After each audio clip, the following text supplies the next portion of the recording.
আল্লাহ ছাড়া। লা ইলাহা ইল্লা আনতা সুবহানাকা, আপনি পুত পবিত্র। আপনি কি কে? আল্লাহ সুবহানাহু ওয়া তাআলা।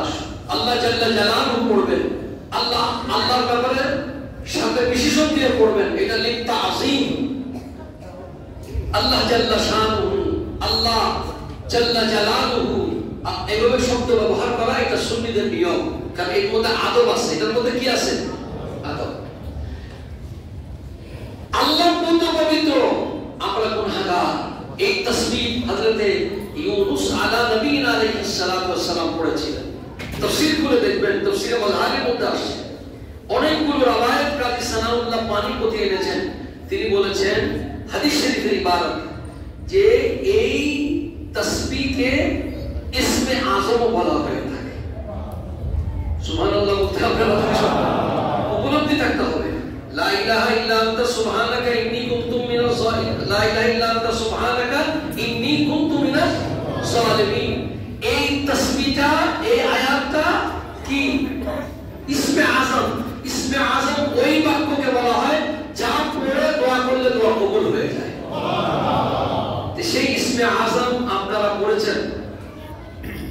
আমি সুমন সাহেবের ঘরে নাস্তার পরে এই কথাটা বলতেছিলাম। আমি 2020 বা 21-এ সরহদে পাকের মধ্যে হযরত ইমাম রব্বানী মুজাদ্দিদ আল-ফিসানি রাদিয়াল্লাহু তাআলা আনহু, সেখানে ওরসে পাকের মধ্যে লক্ষ লক্ষ লোক সরহ শরীফের মধ্যে, সেখানে পিন ড্রপ সাইলেন্ট, কোনো হইচই নেই, কোনো হাঙ্গামা নাই, দিলের বড় ঝাড়কানি, বড় মারাত্মক সেখানে। বাস মানুষ মুরাকাবা, জিকিরে মুবারাকা, জিয়ারতের মধ্যে, আজমের পাকের মধ্যে আওয়াজ ও শরবল আছে, কিন্তু সরহদে পাকের মধ্যে হাজার লোকের জিয়ারত আছে, তো আওয়াজ নাই, কিন্তু দিলের ধড়কন আছে, দিলের মধ্যে আওয়াজ। এটা আউলিয়া ইকরামের এক শান। সেখানে একজন পাকিস্তান থেকে আসা মানুষ, জাহিরি পেশার দল আসছে, একটা বুকলেট আমার হাতে দিলেন। তোর মধ্যে খাজা হযরত মুজাদ্দিদ আল-ফিসানি তৃতীয় সাহেবজাদা, যাকে উরওয়াতুল মুসরা তাইয়ুব সানি বলা হয়, তরিকতের ভাষায় আমি সেদিকে যাচ্ছি না।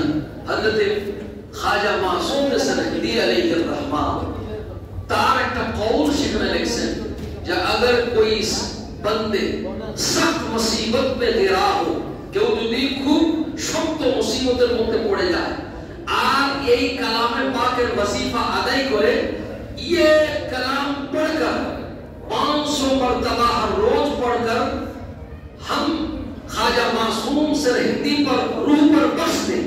যদি কেউ 500 বার পড়ার পর আমার রূহের উপর এটা সব রেসানি করে দেয়, আমি जिम्मा, मैं जिम्मा होकर खुदा से मांग लूंगा इस बंदे के हाजत को पूरा करने के लिए। আমি আল্লাহর কাছে চাইয়া নিব, আল্লাহ তোমার এই বান্দার মকসদ পুরা তুমি কবুল করে দাও। শখসিয়ত অর্থাৎ উনি ওনার মাকামে বুঝিয়েছেন এই তাসবিহ কেমন জিনিস।